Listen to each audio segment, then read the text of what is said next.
So let's go ahead and get to this interview for tonight. Gonna be joined with Katie, um, singer-songwriter, and there she is. Katie, are you there? Hi, I'm here. How are you doing? Good, good. Thank you so much for being on the show. I appreciate it. Thank you for having me. I'm happy to be here. So good to have you on.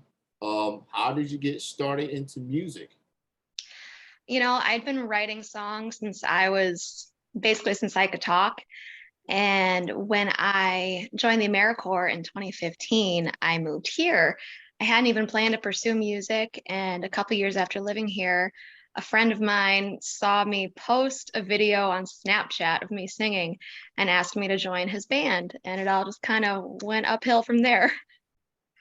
So you describe your genre as pop, punk, rock meets Fleetwood Mac. Pop, pop, punk, rock meets Fleetwood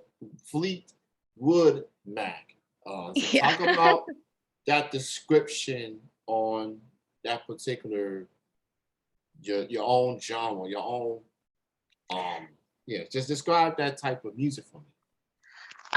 It's actually one that was not self-described. It was actually told to me by a few different people over the years. Um, I think so many of my influences, you can hear them in my music.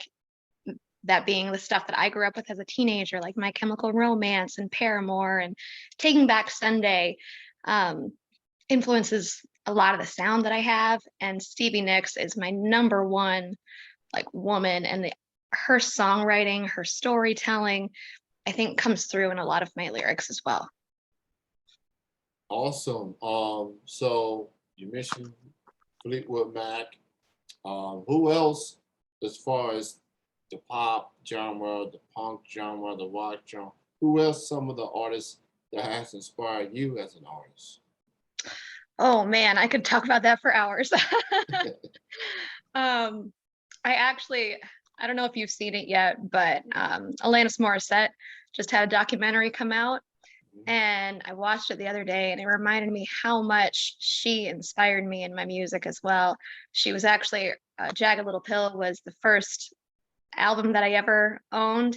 I got that on cassette tape for my fourth birthday. So she's a huge influence for me. Trying to think who else. Who else do I love? Panic at the Disco. Brendan Urie's vocals are insane. Um, I grew up listening to Rob Zombie, Taylor Swift. God, there's so many people that just their different styles come together and kind of inspire me to do a bunch of different things. And that's, I think, how I get this unique sound, you could say. So best way to describe your music is hybrid. You definitely are a hybrid as far as having all these genres together and make it your own. And it definitely Yes. feels like that's become a trend for music these days. As far as you're not just sticking to one genre anymore.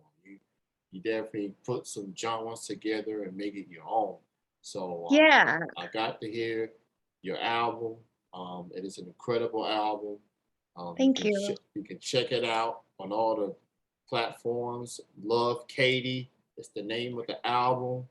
Um, so before I get into the album, I want to talk about a singer you put out prior to Love Katie. The song is called James.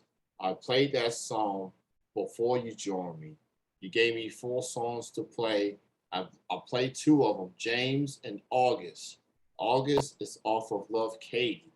Um, James was just a separate single. Talk a Yes. little bit about James, that single. James is a really important song for me. It's actually loosely based around the life of a man that I knew when I was working in affordable housing a couple years ago. He was one of my first residents that I had to ever come up to me. He was on dialysis. Um, he would visit us in the office every day, was always very kind. And one day he came to us and said that He was no longer going to be doing dialysis, and he was going to die. And my boss at the time, Audrey, had asked him, are you afraid? And the last words he ever said to us, well, I've never been afraid of anything, but I've never died before. And that really stuck with me. I couldn't get it out of my head.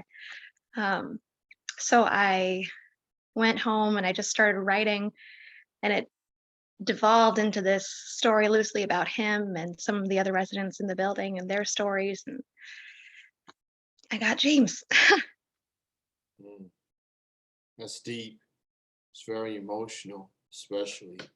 Dialysis is definitely something that really get talked about and it's out there, and they can take a toll on a human, Mhm. especially someone like James. So, um, thoughts and prayers go out to him and to everyone that is affected by this.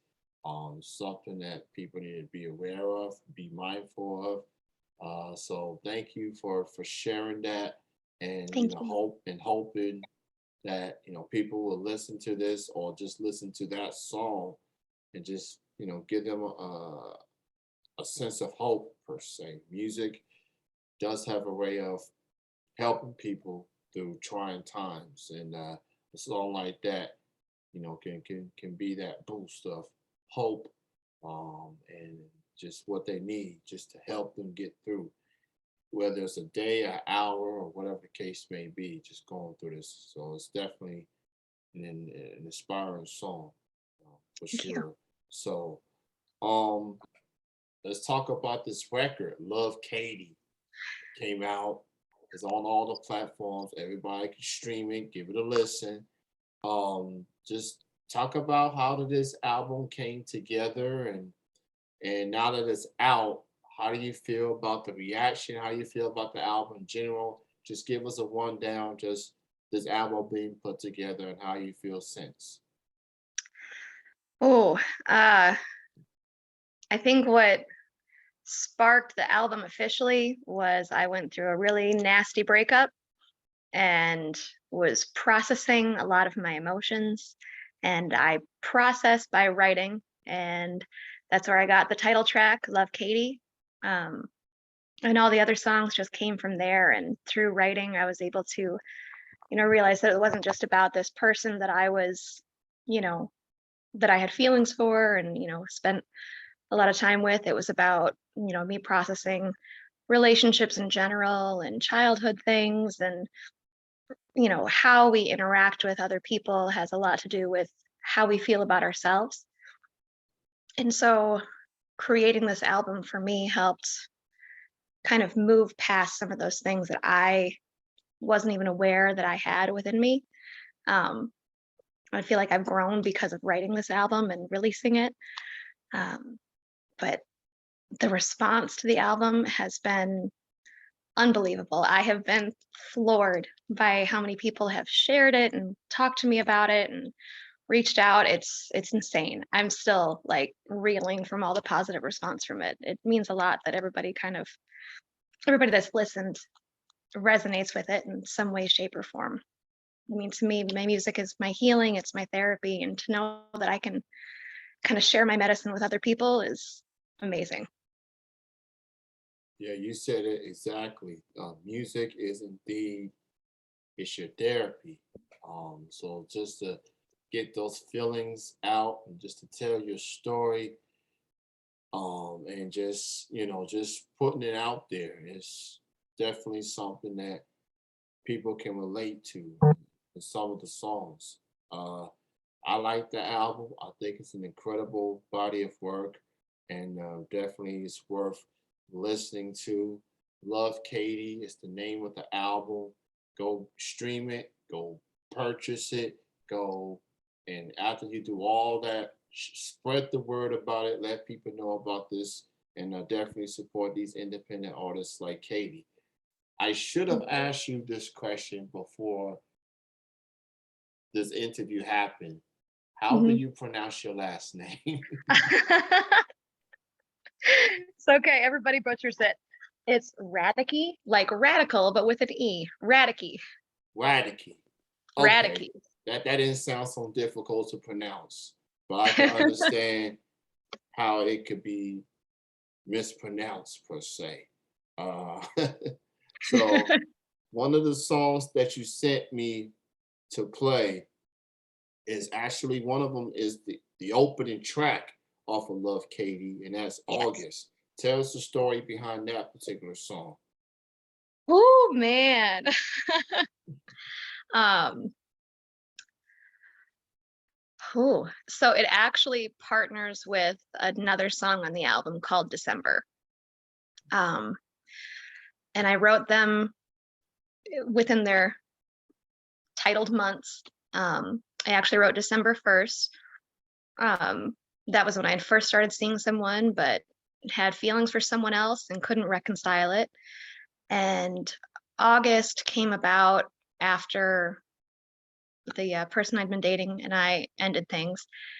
And I realized that I had been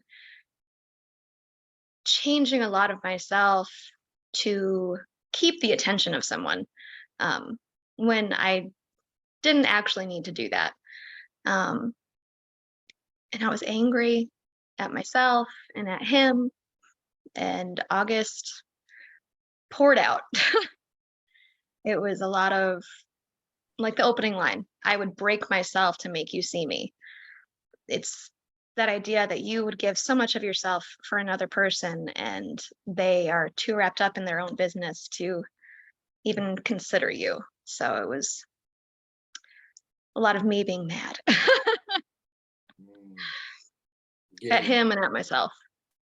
again Miranda Lambert vibes on that particular song. One thing about Miranda is that she don't pull no punches in her music. She whatever she's feeling, she gonna let it out, and whether you Mhm. like it or you don't. Um, so you originally are from Michigan. You Yes. moved to Nashville back in 2015 with the Mhm. AmeriCorps. How has it been living in Nashville, getting familiar with the music scene, and just getting the support from fellow musicians? How's it been being in Nashville? Oh man, I've loved it. It's interesting to go somewhere that you've never been before and suddenly feel like you're home. Um, to be able to interact with other people who experience and express their feelings in such a similar way is it's incredible. Being from Michigan in such a small town, you come across other musicians, other writers, but it's few and far in between. And then to come here, it feels like there's a community there. So that's been really nice.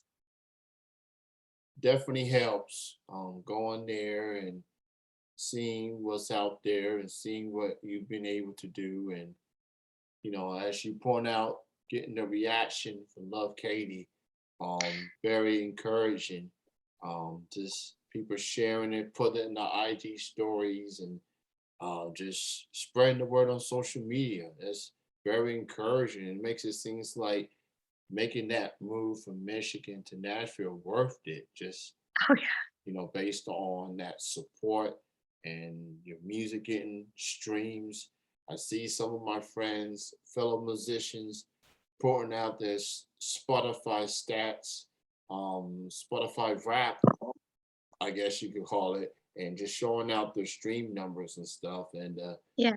you got quite the response from your music overall in the past 12 months. And that was just with James as a single, and then you released Love Katie. So you Yeah. had a good turnout. Um, so with this record out, with plenty of music from you is out on the platforms, people are going to be so eager of seeing you perform these songs in person. Um, with that being said, do you have any maybe early plans for 2022 as far as upcoming shows? Do you have anything planned at the moment for 2022? I haven't yet. I'm in the process of trying to get a full band together so that I can start doing some shows. So anybody that's watching or listening, contact me, hit me up. I need some awesome musicians to help back me. And then once I get the full band together, I will be pushing out dates and everything for shows. Okay, so definitely she looking for some fellow good minds musically to help Mhm. put this music into fruition in person. So if you know a guitarist or a bassist or a drummer in the Mhm. Nashville area, I'm gonna say preferably in the Nashville area Preferably, or surrounding areas of Nashville. unless Um, you're looking for a really scenic commute. Something like that. Yeah. So get in contact with Katie on all the social media platforms and Twitter, Instagram, Facebook, and let's get something going. She got the music out. She want to perform it, but she let it be known she's trying to put together a band. So Mhm. go spread the word on that too. You can enjoy the album. That's cool. Now you got another assignment. Um, Mhm. if you know any musicians in the Nashville area that wants to be part of a band, that wants to contribute per se, get in touch with Katie and her peoples, and they'll work something out. And who knows, it might lead to some bigger gigs down the road. Got to take the baby steps though. Got to get the bands in. So, Katie, it's been so much fun having you on the show. I want to thank you for being on. I want to thank you for having me play these songs Thank you. off the album Love Katie. That's available on all digital music platforms. Go check that out. I'm gonna go ahead and let you go, and then All right. I'm gonna play the other two songs, Love Katie and I think the last one is Storm Warming. I'm gonna go ahead and Yep. play that as well. So I'll play that back to back. Thank you, Katie. You've Thank you, been Kenny. a lot of fun chatting with. Continued success, and hopefully, once you get this band together, come through to Kentucky and get some of that Southern hospitality over here. And Oh, I'll be hitting you up. yeah. So if you got a Kentucky shows coming, whether it's solo band, don't matter. Just let me know. Let me know. Oh, I will. Thank All you, right. Kenny. I appreciate it. You enjoy the rest of your night. Enjoy the rest of your weekend. Happy holidays as well. Thank you. You too. Bye. All right. Bye. Bye. Bye. All right.